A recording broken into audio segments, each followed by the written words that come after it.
जय हिंद दोस्तों, कैसे हो आप सब। तो दोस्तों आप सबकी रिक्वेस्ट पे जो है daily Bihar daily entrance exam 2025 से रिलेटेड जो है पीवाईक्यू का वीडियो लेकर आ रही हूँ। तो इससे पहले मैंने कई वीडियो कराया और ये पार्ट 5 है, जिसमें साइंस हिंदी जीके तीनों का जो सेट होता है। और वो टोटल इसमें जो है 65 क्वेश्चन होते हैं, 20 जो विज्ञान से, 20 जो होता है जीके से, और जो 25 क्वेश्चन होता है वो हिंदी से होता है। तो सारे question very very most important question है दोस्तों, तो ज़रूर रहिएगा। और 27 फरवरी से एग्ज़ाम होने वाला, ज़्यादा टाइम है नहीं, तो कम से कम पीवाईक्यू तो करना ही है। बाकी आप लोग जो है मेरे टेलीग्राम चैनल से जुड़ जाइएगा, वहाँ पे आपको मैं अपना जैसे वो सारा सिलेबस जो है डीलिट में क्या क्या पढ़ना है वो मैं आप लोगों को जो है वो शेयर कर दूँगी टेलीग्राम चैनल पे, तो ज़रूर जुड़ जाइएगा दोस्तों। और मैंने खुद जो है डीलिट एंट्रेंस एग्ज़ाम दिया और अभी मैं गवर्नमेंट कॉलेज से डीलिट कर रही हूँ। इसलिए मैं आपको बता रही हूँ कि प्रीवियस ईयर क्वेश्चन से 10 क्वेश्चन रहेंगे, ऐसा ही नहीं कि एक ही सब्जेक्ट से रहेंगे, टोटल मिला के 10-8 क्वेश्चन जरूर रहते हैं। तो पीवाईक्यू बहुत इंपॉर्टेंट है पढ़ना, ताकि हमें पता चल सके कि क्वेश्चन किस लेवल का होता है और हमें कैसे तैयारी करना है। यानी कि उसी लेवल में क्वेश्चन बाकी सब रहेंगे। ऐसा नहीं है कि सेम टू सेम क्वेश्चन नहीं आएंगे तो हमसे नहीं बनेगा, रहे बनेगा, लेकिन उसी रिलेटेड रहेगा जैसा पीवाईक्यू में रहता है। तो चलिए वीडियो को स्टार्ट करते हैं। तो सबको सबसे पहले इसको हम जूम कर लेते हैं। तो साइंस का जो पहले हम आप लोगों को जो है वो 20 क्वेश्चन कराएंगे। ओके, तो हमारा पहला क्वेश्चन है कि किस वर्ग में जीवों की संख्या सबसे अधिक होती है। किस वर्ग में? मछलियों के वर्ग में, सरीसृप में, कीड़े में, या स्तनधारियों में? तो दोस्तों कीट वर्ग में जो है वो जीवों की संख्या सबसे अधिक होती है। तो option C is the correct answer हो जाएगा। ओके, नेक्स्ट क्वेश्चन देखते हैं। 47 नंबर क्वेश्चन है हमारा कि निम्नलिखित में से कौन मृदा प्रदूषण का प्रमुख कारण है। मृदा रासायनिक खादों का अधिक उपयोग, रासायनिक खादों का अधिक अधिक उपयोग, जैविक खादों का अधिक अधिक उपयोग, इनमें से कोई नहीं, या सिंचाई।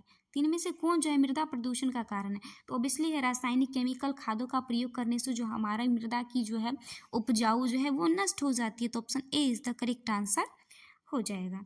नेक्स्ट क्वेश्चन है हमारा, इसके देखते हैं नेक्स्ट स्लाइड में ये क्वेश्चन आया है या नहीं, नहीं आया, इसको इसी में करना होगा और ऑप्शन भी है इसी में दिया हुआ। एक सेकेंड, ये क्या हो गया, जूम भी नहीं हो रहा है। देखिए दोस्तों हमारा 48 नंबर क्वेश्चन है कि प्रस्तुत आरेख पौधे के तने का एक अनुप्रस्थ काट ए में क्या पाया जाता है। फ्लोएम, जाइलम, पहले सीड कोशिका, या रक्षी कोशिका? तो इसका क्या आंसर होगा आपका बताना है। तो देखिए ए में जो दर्शाया गया वो एक फ्लोएम है। क्या है? फ्लोएम है। और फ्लोएम जो होता है वो पादप उत्तक में जो है संवहन मंडल का काम करता है। जाइलम और फ्लोएम, जाइलम जल को नीचे से ऊपर ले जाता है और फ्लोएम ऊपर में बने पौधों तने में भोजन को जो संपूर्ण पौधे में लाने का काम करता है। ओके, तो नेक्स्ट क्वेश्चन देखते हैं। नेक्स्ट स्लाइड में हमारा जो है 49 नंबर क्वेश्चन। ओके दोस्तों थोड़ा टाइम लगेगा क्योंकि जूम करते पहले, नहीं तो कमेंट करते रहते कि क्वेश्चन नहीं दिख रहा है, इसीलिए जो थोड़ा जूम करते, थोड़ा जूम करने में बस आपके पूरा वीडियो में ज़्यादा नहीं, बस 1 मिनट टाइम लगे, 1 से 2 मिनट। तो 49 नंबर क्वेश्चन है कि इंजेक्शन देने के पूर्व डॉक्टर स्प्रिट लगाते हैं। स्प्रिट लगाते समय हमारी त्वचा बहुत ठंडक महसूस करता है, क्योंकि क्यों करता है? तो देखिए स्प्रिट हमारे शरीर से ताप पाकर वाष्पीकृत हो जाता है, इसीलिए जो है वो हमें ठंडक महसूस होता है। ओके, नेक्स्ट क्वेश्चन देखते हैं दोस्तों। 50 नंबर क्वेश्चन कि बल का ऐसा मात्रक केजी पर एफ बराबर क्या होता है, मैं आपको बता देती हूँ। एफ बराबर क्या होता है? M A. तो हमारा क्या होता है? केजी, केजी पर मीटर सेकेंड स्क्वायर, केजी पर मीटर सेकेंड स्क्वायर होता है। ओके, एफ बराबर एम ए। तो नाम से एक अन्य नाम से भी जाना जाता है, वो है न्यूटन। तो option A is the correct answer हो जाएगा। 51 नंबर क्वेश्चन है कि कोलाइडी मिश्रण के कणों की माप होती है, कितना होता है? तो कोलाइडी मिश्रण के कणों का जो माप होता है वो 10 के पावर -7 से 10 के पावर -5 सेंटीमीटर के बीच होता है। तो option B is the correct answer हो जाएगा। देखिए, और कोलाइड का कण हमेशा बिलियन में तैरते रहते, ये कभी भी तल में नहीं बैठते हैं। ओके, नेक्स्ट क्वेश्चन देखते हैं। हमारा 52 नंबर क्वेश्चन है दोस्तों, इसको थोड़ा सा और जूम कर लेते हैं, लेकिन इससे ज़्यादा बोलता है मुझे जो होंगे नहीं। नेक्स्ट स्लाइड ही आ गया। 52 नंबर क्वेश्चन है कि डाइस एक जेली जैसा पदार्थ है जो प्लाज्मा झिल्ली के अंदर तैरता हुआ पाया जाता है। सेल लैब, साइटोप्लाज्म, क्रायोप्लाज्म या माइटोकॉन्ड्रिया। तो देखिए दोस्तों, साइटोप्लाज्म क्या, साइटोप्लाज्म एक जेली जैसा पदार्थ है जो प्लाज्मा झिल्ली के अंदर तैरते रहता है। तो option B is the correct answer हो जाएगा। ओके, तो हम अगले स्लाइड में चलते हैं 53 क्वेश्चन नंबर देखने के लिए। तो हमारा 53 नंबर क्वेश्चन ये रहा। 53 नंबर क्वेश्चन है कि आधुनिक आवर्त सारणी में तत्वों की अवस्था उनके डाइस के आधार पर व्यवस्थित है। तो देखिए, पहले जो था वो परमाणु की द्रव्यमान संख्या के आवर्त फलन होते थे, लेकिन डाइस के आधार पर है। समूह में बढ़ते परमाणु द्रव्यमान, ऊर्ध्वाधर कॉलम में परमाणु संख्या बढ़ना, क्षैतिज पंक्तियों में परमाणु संख्या बढ़ना। इसका क्या आंसर होगा दोस्तों? तो देखिए, क्षैतिज पंक्तियों यानी आवर्त में परमाणु संख्या के लगातार बढ़ते क्रम में तत्वों का। तो ऑप्शन आपका सी इज द करेक्ट आंसर हो जाएगा। यानी आधुनिक आवर्त सारणी जो है वो तत्वों के परमाणु संख्या के आवर्त फलन होते हैं। 54 नंबर क्वेश्चन है, किसी गतिमान वस्तु का विस्थापन समय ग्राफ एक सरल रेखा है तब वेग कैसा होगा? तब वेग शून्य भी हो सकता है या शून्य नहीं भी हो सकता है। तो आपका आंसर क्या हो जाएगा?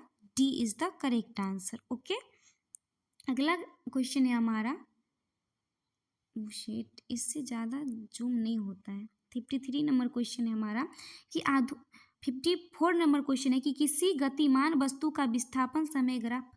ये क्वेश्चन तो हो गया ना, 55 नंबर क्वेश्चन होगा। 55 नंबर क्वेश्चन है कि भारत के उष्णकटिबंधीय क्षेत्रों में किस प्रकार का ऊर्जा का विकास किया जाता है? उष्णकटिबंधीय क्षेत्रों में किस प्रकार का ऊर्जा का जो है वो विकास किया जाता है? तो ऑब्वियसली जो सौर ऊर्जा का विकास किया जाता है। Option B is the correct answer हो जाएगा। 56 नंबर क्वेश्चन है कि वसा और तेल के ऑक्सीकरण को क्या कहते हैं? तो वसा और तेल के ऑक्सीकरण को विकृत गंधा कहते हैं। देखिए, जब हम खाना छोड़ देते हैं तो ऑक्सीजन से जो है वो ऑक्सीकृत होकर वो दुर्गंध देने लगता है, जैसे खाना 102 दिन ज़्यादा हो जाता है, तो विकृत गंधा यानी जो है महकने लगता है। नेक्स्ट क्वेश्चन है 57 नंबर, विद्युत चुंबक बनाने के लिए प्राय किस पदार्थ के क्षण का उपयोग किया जाता है? विद्युत चुंबक बनाने के लिए जो है हमेशा नरम लोहे का उपयोग किया जाता है। तो option C is the correct answer हो जाएगा। ओके, नेक्स्ट क्वेश्चन की ओर चलते हैं, 58 नंबर क्वेश्चन की ओर। ओके, तो हमारा 58 नंबर क्वेश्चन है कि दूरदृष्टि वाली आंखें साफ साफ देख सकती है। तो देखिए, दूरदृष्टि जिसमें होता है वो दूर की वस्तुओं को साफ साफ देख सकती है, लेकिन निकट की वस्तु को नहीं। जो दृष्टि दोष है उसमें उल्टा होगा, दूर दृष्टि दोष है यानी दूर की वस्तु को देख सकते हैं। दूर दृष्टि दोष के लिए उत्तल लेंस का उपयोग किया जाता है, और दूर दृष्टि दोष में जो है वो हमारा प्रतिबिंब रेटिना के पीछे बनता है, न कि आगे बनता है, और इसे हाइपरमेट्रोपिया भी कहते हैं। ओके, नेक्स्ट क्वेश्चन है, ओम के नियम से पढ़े थे ना, भी बराबर आई आर, भी बराबर आई आर। तो आर बराबर क्या है यहाँ, भी बट्टा आई, यानी आर बराबर आई बट्टा भी होगा। भी बराबर आई आर पढ़े थे, सॉरी भी बराबर आई आर पढ़े थे। तो यहाँ पे देखिए आर बराबर भी बट्टा आई हो जाएगा। Option A is the correct answer हो जाएगा। ओके, यानी भी फॉर विभवांतर, आई फॉर विद्युत धारा, और आर फॉर रेजिस्टेंस यानी कि प्रतिरोध। नेक्स्ट क्वेश्चन देखते हैं दोस्तों,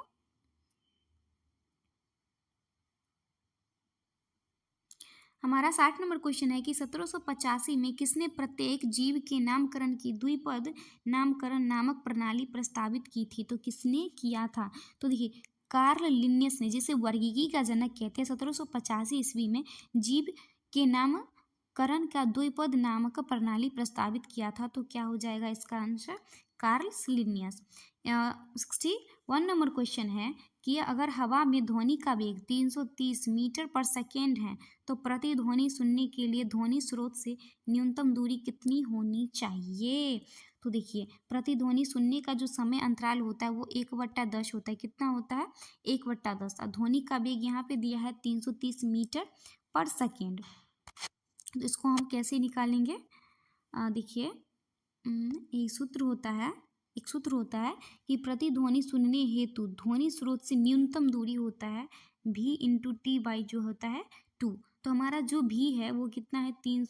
30 है और समय अंतराल कितना होता है 1/10। अब बट्टा में क्या करेंगे 2, तो ये बट्टा वाला जो 10 है वो नीचे 10 आ जाएगा, एक जीरो से एक जीरो कट जाएगा, 2 से हमारा कटेगा नहीं पूरा पूरा, तो ये हो जाएगा हमारा 33 बट्टा, आप सब जो है कर लीजिएगा, मैंने सूत्र बता दिया।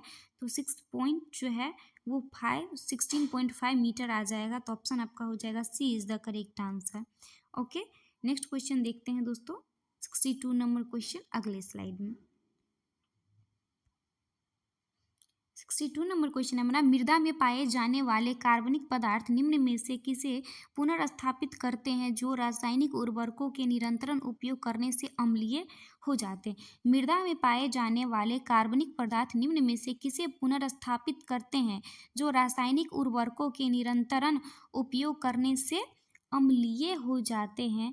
तो वो हो जाएगा हमारा पीएच, क्या हो जाएगा pH. Option D is the correct answer. एक स्वस्थ व्यक्ति का सामान्य स्थिति में रक्तचाप 120/80 mmHg होता है। Option A is the correct answer हो जाएगा। नेक्स्ट क्वेश्चन है, और साइंस का जो है हमारा लास्ट 2 ही क्वेश्चन बचा, उसके बाद फिर हम जीके जीएस का क्वेश्चन देखेंगे। समजात अंग है, किसका अंग है? चारों ऑप्शन देखेंगे, समान संरचना समान कार्य, भिन्न संरचना भिन्न कार्य, भिन्न संरचना समान कार्य, समान संरचना भिन्न कार्य। समजात अंग पूछ रहा है तो क्या हो जाएगा? तो देखिए, समजात अंग ऐसे अंग है जिनकी संरचना समान हो परंतु भिन्न भिन्न कार्य करने में सक्षम हो। ओके, तो हमारा हो जाएगा क्या है, संरचना समान संरचना और भिन्न कार्य। Option D is the correct answer हो जाएगा। 65 नंबर क्वेश्चन है कि निम्नलिखित में से कौन सी धातु को गहने बनाने में प्रयोग किया जाता है? सोना का, चांदी का, प्लेटिनम का, इनमें से सभी हो जाएगा।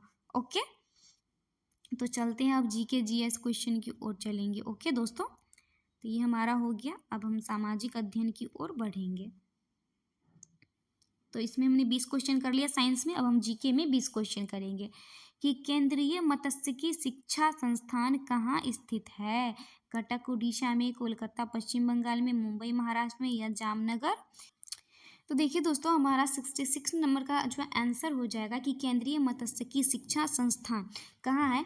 तो यह महाराष्ट्र मुंबई में है। तो option C is the correct answer हो जाएगा।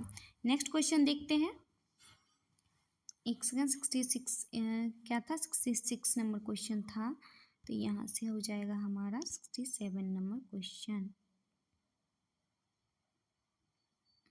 कि विश्व में सबसे अधिक वर्षा किस स्थान पर होती है? विश्व में सबसे अधिक वर्षा किस स्थान पर होता है? गुवाहाटी, चेरापूंजी, सिलचर या मोन्सिनराम? तो सभी को पता होगा कि विश्व में जो सबसे अधिक वर्षा जो होता है वो कहाँ होता है? मोन्सिनराम में होता है। तो ऑप्शन आपका D is the correct answer हो जाएगा। ओके, नेक्स्ट क्वेश्चन है हमारा कि लोकसभा के पास राज्यसभा की तुलना में अधिक शक्तियां हैं किस मामले में? प्रशासनिक मामले में, विभिन्न विधेयकों, एक सेकेंड देखते हैं मैंने वीडियो ऑन किया या नहीं। हाँ, तो ऑन है। विभिन्न विधेयकों को पारित करना, वित्तीय मामले में, या इनमें से कोई नहीं? तो देखिए, लोकसभा को राज्यसभा से अधिक शक्तियां प्राप्त है वित्तीय मामले में। Okay, option C is the correct answer हो जाएगा। नेक्स्ट क्वेश्चन है हमारा 69 नंबर कि परिवार की ज़रूरतों को पूरा करने के लिए खेती के प्रकार के रूप में जाना जाता है। तो वो जाना जाता है निर्वाह। क्या हो जाएगा? निर्वाह खेती। अगला क्वेश्चन है कि कुंद्रेमुख एक महत्वपूर्ण लौह अयस्क खाद्यान्न है। तो कैसे कुंद्रेमुख और कौ से कर्नाटक हो जाएगा। ओके, जो कर्नाटक राज्य में स्थित है।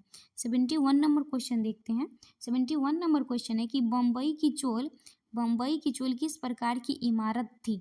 तो बम्बई की जो चोल है वो कैसी इमारतें थी? तो देखिए, बम्बई की जो चोल है वो किस तरह की इमारतें थी? बहुमंजिली इमारत थी, सरकारी कर्मचारियों की इमारत थी, या एक मंजिली इमारत थी, या इनमें से कोई नहीं होगा? तो इसका आंसर हो जाएगा कि बहुमंजिली इमारत थी। Option A is the correct answer हो जाएगा। 72 नंबर क्वेश्चन देखते हैं दोस्तों। हमारा 72 नंबर क्वेश्चन है कि किसने जालियांवाला बाग हत्याकांड के विरोध में अपना सर नाइट का खिताब वापस कर दिया था? तो वो कर दिए थे, किसने किए थे? गुरु रविंद्रनाथ टैगोर जी के द्वारा जो है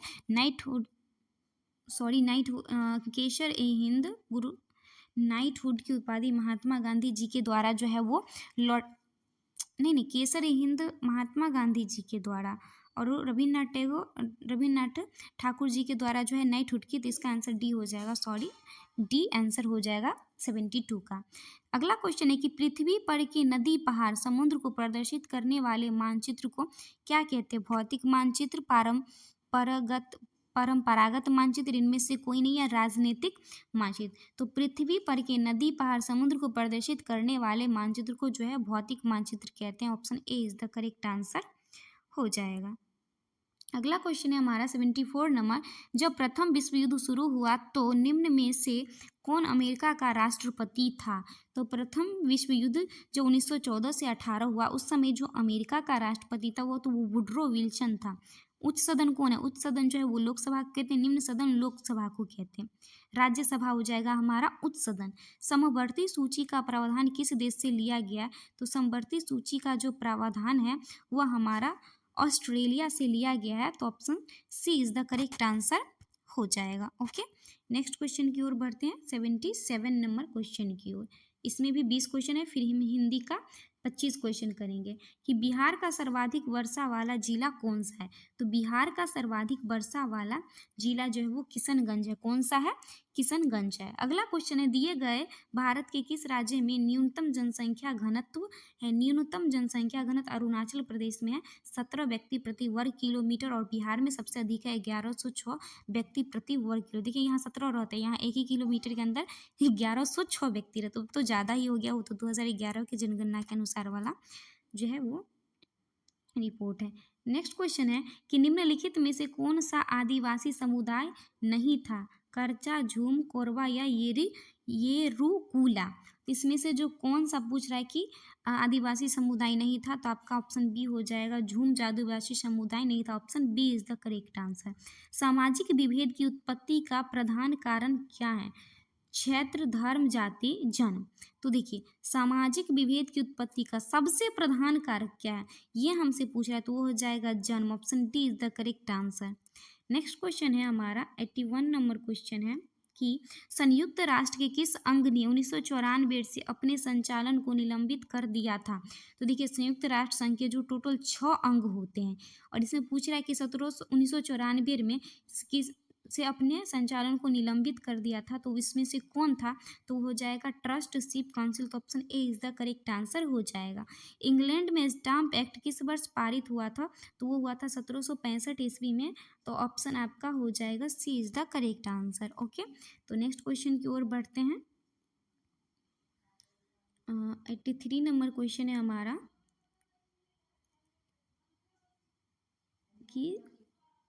कि सर्वोत्तम कोयले का प्रकार कौन है? तो सर्वोत्तम कोयला जो होता है वो एंथ्रासाइड होता है, और न्यूनतम जो होता है वो पीट होता है। ओके, एंथ्रासाइड, लिग्नाइट, बिटुमिनस एंड पीट। पारादीप पत्तन किस राज्य में स्थित है? पारादीप बंदरगाह किस राज्य में स्थित है? तो वो हमारा ओडिशा में स्थित है। Option A is the correct answer हो जाएगा। तो साइंस का भी हमारा हो गया 20 क्वेश्चन, और इसमें जो है जीके का भी लास्ट क्वेश्चन है कि क्षेत्रवाद की भावना एक कुपरिणाम है। किसका कुपरिणाम है? अपने क्षेत्र में से लगाव से, राष्ट्रीय एकता से, राष्ट्रहित से, या अलगाववाद से। तो क्षेत्रवाद की भावना एक कुपरिणाम है, तो कुपरिणाम है अलगाववाद से। तो option D is the correct answer हो गया। तो दोस्तों हम लोगों ने 40 क्वेश्चन कर लिया है, तो अब बढ़ते हैं हिंदी की ओर। तो हम हिंदी का क्वेश्चन देखेंगे। तो हिंदी का क्वेश्चन चलिए स्टार्ट करते हैं। तो इसमें भी 25 क्वेश्चन करना है, उसके बाद जो है फिर हमारा वीडियो समाप्त हो जाएगा। और डेली जो है आप लोगों के लिए जो है ऐसे ही तरह का वीडियो आते रहता है, तो आप लोगों के लिए मेहनत करते हैं, तो प्लीज़ सपोर्ट ज़रूर कीजिएगा दोस्तों। ओके, तो 96 नंबर क्वेश्चन है हमारा कि पुरातन का विलोम शब्द है। तो देखिए पुरातन का मतलब होता है पुराना, तो इसका विलोम हो जाएगा नवीन। कार प्रत्यय किस शब्द से में नहीं लगा है? कार प्रत्यय पहले लगता है उपसर्ग, और लास्ट में जो लगता है उसे क्या कहते हैं? प्रत्यय। चित्रकार, पत्रकार, कलाकार, प्रकार। तो इसमें पूछ रहा है किसमें जो है वो कार प्रत्यय नहीं लगा है? तो इसमें जो है जाएगा प्रकार में जो है कार प्रत्यय नहीं लगा है। तो option D is the correct answer हो जाएगा। ओके, नेक्स्ट क्वेश्चन देखते हैं कि गंगा में घर, इस वाक्य में शब्द शक्ति क्या है? तो आप लोग जो है, जो शब्द शक्ति नहीं पढ़े आप यूट्यूब पे जाके शब्द शक्ति सर्च कीजिएगा और शब्द शक्ति पढ़ लीजिएगा, क्योंकि इससे जो क्वेश्चन आएंगे ही आएंगे, तो ज़रूर पढ़ लीजिएगा। मैं जो जो टॉपिक बोलूँ आप लोगों को वो ज़रूर पढ़ लीजिएगा। तो देखिए, गंगा में घर हैं, ये व्यंग कर रहा है कि गंगा में घर हैं, तो option A is the correct answer हो जाएगा। अगला क्वेश्चन है, तो अगला क्वेश्चन अगले स्लाइड में है। देखिए, ये यहाँ पे बहुत बड़ा स्लाइड है और इसमें जूम नहीं कर सकते हैं। इसमें एक जो दिया गया है हमारा गद्यांश दिया गया, उसके अनुसार जो है क्वेश्चन पूछा गया है। मैत्री की राह बताने को तो आप सब वीडियो रोक कर जो पढ़ लीजिएगा, नहीं तो टाइम जो है वो बहुत लग जाएगा मैं पढ़ूंगी तो क्वेश्चन डायरेक्ट क्वेश्चन ही देख लेते हैं और उसका आंसर बता देती हूँ, आप सब पढ़ के देख लीजिएगा। बहुत इजी रहते हैं कि श्री कृष्ण क्यों आए थे, ये हमसे पूछ रहा है कि श्री कृष्ण क्यों आए, तो गद्यांश पढ़ेंगे तो आपको जो है वो पता चल जाएगा। धृतराष्ट्र को समझाने के लिए दुर्योधन से मिले, दुर्योधन को समझाने, युद्ध रोकने या हस्तिनापुर देखने के लिए, तो वो आए थे दुर्योधन को समझाने और युद्ध को रोकने के लिए। ओके, तो चलते हैं नेक्स्ट क्वेश्चन की ओर। तो हमारा क्वेश्चन है कि ले चला साथ में तुझे कनक ज्यों भिक्षुक, तो जैसे ही ज्यों, जनहु, मानो, मनहु आदि हो, तो आप लोगों को जो है उसमें क्या मारना है, उत्प्रेक्षा अलंकार मारना है। कौन सा अलंकार? उत्प्रेक्षा अलंकार। और आप लोगों को मैंने बार बार कहा, अलंकार, रस, छंद, वाक्य, शब्द शक्ति, ये सब आपको पढ़ना ही पढ़ना है। ओके, नेक्स्ट क्वेश्चन की ओर बढ़ते हैं, 101 नंबर क्वेश्चन की ओर। क्वेश्चन है कि निम्न में कौन सा वाक्य शुद्ध है, तो हाँ, वाक्य तो पढ़ना ही पढ़ना, उसमें शुद्ध शुद्ध भी पढ़ना है कि निम्न में से कौन सा वाक्य जो है शुद्ध है। तारा निकल आए, अभ्यास करते ही रहने से हम शुद्ध हिंदी बोल सकता है, ये तो कहीं से शुद्ध नहीं। नदियाँ बह रही है, तो नदियाँ बह रही, यही एक हमारा शुद्ध वाक्य है, तो option C is the correct answer हो जाएगा। नेक्स्ट क्वेश्चन की उदय का संधि विच्छेद क्या होता है, तो उदय का जो संधि विच्छेद हो जाएगा, उत्त जोड़ ए, क्या हो जाएगा, उत्त जोड़ ए जो होगा वो हमारा जो है उदय का संधि विच्छेद हो जाएगा, उत्तजोर ए यानी कि उदय। अगला क्वेश्चन है हमारा 103 नंबर क्वेश्चन है कि संयुक्त स्वर और उनसे मिले व्यंजनों में कौन सा वर्ण होता है। संयुक्त स्वर और उनसे मिले व्यंजनों में कौन सा स्वर होता है, तो उनसे संयुक्त स्वर और उनसे मिले व्यंजनों में जो स्वर होता है वो होता है हमारा गुरु स्वर। को कौन सा स्वर होता है, गुरु स्वर, तो option D is the correct answer हो जाएगा। करुण रस का स्थायी भाव क्या होता है, तो रस जब आप पढ़िएगा, अगर पढ़े हैं तो आपको आंसर पता ही होगा, नहीं पढ़े तो सबसे पहले आपको रस पढ़ लेना है। तो करुण शब्द का जो अस्थाई भाव होता है वो क्या होता है, ये हमसे पूछ रहा है। तो करुण रस का अस्थाई भाव जो होता है वो क्या होता है, तो करुण रस का अस्थाई भाव होता है वो शोक होता है। क्या होता है, शोक होता है। और इसमें क्या कहीं भी ऑप्शन में शोक दिया हुआ है, तो नहीं दिया हुआ है, तो इसमें से आंसर हो जाएगा डी, इनमें से कोई नहीं। क्या हो जाएगा, इनमें से कोई नहीं। ओके, नेक्स्ट क्वेश्चन देखते हैं, 105 नंबर क्वेश्चन। 105 नंबर क्वेश्चन है कि निम्न में से रूपक का उदाहरण है, निम्न में से रूपक का कौन सा उदाहरण है, तो चारों ऑप्शन देखिए और आप बताइए कि कौन सा होगा। आए महंत बसंत, मन का फेर, चरण कमल बंदी हरिराय, तो इनमें से सभी जो है वो रूपक का उदाहरण है, तो option D is the correct answer हो जाएगा। ओके, अगले स्लाइड में चलते हैं, तो देखते हैं अगला क्वेश्चन। हमारा 106 नंबर क्वेश्चन है कि सो हो सुमिरत नाम सुधारत पेखत परुसी घरे को में कौन सा अलंकार है। सोहु सुमिरत नाम सुधारस, इसमें पूछ रहा है कौन सा अलंकार है, तो इसमें कौन सा अलंकार है, अनुप्रास, रूपक या दोनों, तो इसमें अनुप्रास भी है और रूपक भी है, तो दोनों हो जाएगा। तंत्री नाद कवित रस सरस, राग रति रंग अन बूढ़े बूढ़े तीरे जो बूढ़े सब अंग, इस पंक्ति में कौन सा अलंकार है, तो ये हमसे पूछ रहे थे इस पंक्ति में जो विरोधाभास अलंकार है, तो option B is the correct answer हो जाएगा। नेक्स्ट क्वेश्चन है हमारा कि उसने भोजन कर लिया, वाक्य को क्रम वाच्य में बदलिए। उसने भोजन कर लिया, वाच्य को क्रम वाच्य में, तो आप लोगों को वाच्य भी पढ़ना है। क्या पढ़ना है? ये सब इंपॉर्टेंट है, जिससे क्वेश्चन आ रहे हैं वो आपको पढ़ना है। अगर पढ़े हैं तो आपको आंसर पता होगा, नहीं पढ़े हैं तो पढ़ लीजिएगा। तो इसमें कौन सा बोल रहा है कि क्रम वाच्य में बदलिए, उसने भोजन कर लिया, इसको जो है वो आपको क्रम वाच्य में बदल लिया, तो उसके द्वारा भोजन कर लिया गया, तो ये क्रम वाच्य में हो जाएगा। आगे नाथ न पीछे पगा, लोकोक्ति का अर्थ क्या है? तो आगे नाथ न पीछे पगा, इसका अर्थ बहुत व्यस्त रहना, किसी तरह की जिम्मेदारी का न होना, साधु बनना या पूजा पाठ करना। तो आगे नाथ पीछे पगा का हो जाएगा किसी तरह की जिम्मेदारी का न होना। ओके, नेक्स्ट क्वेश्चन है हमारा 110 नंबर क्वेश्चन है कि 3 बार खाती थी वे 3 बेर खाती हैं में कौन सा अलंकार है? तो देखिए इसमें हो जाएगा यमक अलंकार, क्योंकि 3 बेर खाती थी वो 3 बार खाती हैं। ओके, अगला क्वेश्चन है हमारा 111 नंबर कि चारों चंद्र की चंचल किरणें खेल रही है जलथल में, स्वच्छ चांदनी बिछी हुई है अग्नि और अंबर तल में। तो ये आप जब सर से पढ़िएगा तो ये तो एग्जाम्पल बहुत ही एकदम नॉर्मल है, जिसने भी पढ़ा है सभी को पता होगा। तो इसमें से तो हमें अलंकार तो पूछा नहीं है, कि क्या पूछ दिया? काव्य गुण पूछ दिया है। तो कौन सा काव्य गुण हो जाएगा ये हमसे पूछ रहा था, इसमें प्रसाद गुण हो जाएगा। तो ऑप्शन आपका D is the correct answer हो जाएगा। 12 नंबर क्वेश्चन है हमारा, 112 नंबर क्वेश्चन है कि इनमें से कौन सा वाक्य अशुद्ध है? वो तो कल आएगा ही। और देखते हैं, वह तुझे पैसा नहीं देगा, ये बिल्कुल सही है। कल तुम्हारे पापा जी मिले थे, बिल्कुल सही। मुझे अमृतसर जाना है, बिल्कुल सही। तो बचा हमारा एक ये, तो option A is the correct. वो तो कल आएगा, वो तो कल आएगा, ये शुद्ध नहीं है, वो कल आएंगे। नेक्स्ट क्वेश्चन है 113 नंबर कि पौ फटना मुहावरे का अर्थ क्या है?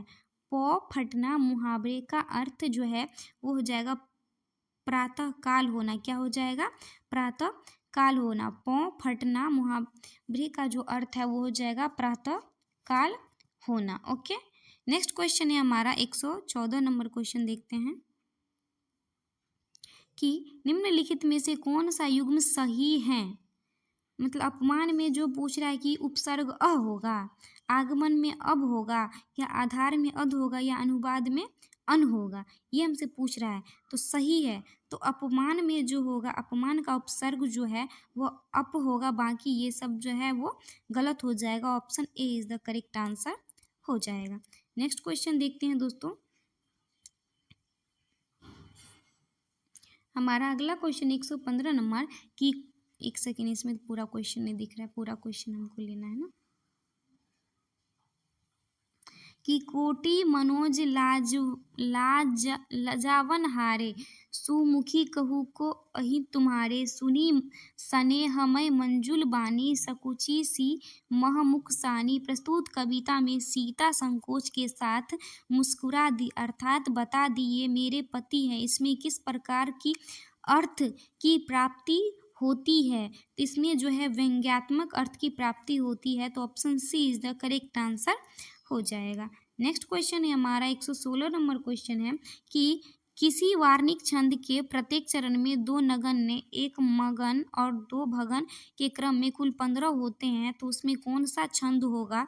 तो उसमें हमारा हो जाएगा मालिनी। तो option A is the correct answer हो जाएगा। नेक्स्ट क्वेश्चन देखते हैं 117 नंबर क्वेश्चन, ये तो समास है। समास तो हम 10th 9th से ही पढ़ते आ रहे हैं कि नवरात्र में कौन सा समास है? नवरात्र में कौन सा समास है? द्विगु समास। नवरात्र मतलब संख्यावाची हो गया, यानी 9 रात। अगला क्वेश्चन है दोस्तों हमारा कि जहाँ बिना कारण के कार्य होना पाया जाए वहाँ कौन सा अलंकार होता है? जहाँ बिना कारण के कार्य का होना पाया जाए वहाँ पर कौन सा अलंकार होगा? तो वहाँ पे विभावना अलंकार होगा। तो option C is the correct answer हो जाएगा। नेक्स्ट क्वेश्चन है हमारा कि वनवास में कौन सा समास है? वनवास में तत्पुरुष, अव्ययभाव, कर्मधारय या द्वंद्व समास। तो वनवास में हमारा जो समास हो जाएगा वो तत्पुरुष। तो option A is the correct answer हो जाएगा। नेक्स्ट क्वेश्चन देखते हैं और इस वीडियो का लास्ट और आखिरी क्वेश्चन है। तो दोस्तों अभी तक आपने वीडियो को लाइक और चैनल को सब्सक्राइब नहीं किया तो आपसे रिक्वेस्ट है, प्लीज़ चैनल को सब्सक्राइब जरूर कर लीजिएगा। 120 नंबर क्वेश्चन है कि रात को पहरा देने वाला आज घर चला गया, रेखांकित शब्द में कौन सा पद वंद है? तो देखिए, रात को पहरा देने वाला वाला यानी कि वो संज्ञा पदबंध है। Option D is the correct answer हो जाएगा। तो हम लोग भी आज भी 65 क्वेश्चन क्या, और ये अभी डेली आता रहेगा, तो प्लीज़ चैनल को सब्सक्राइब कर लीजिएगा। And thanks for watching the video.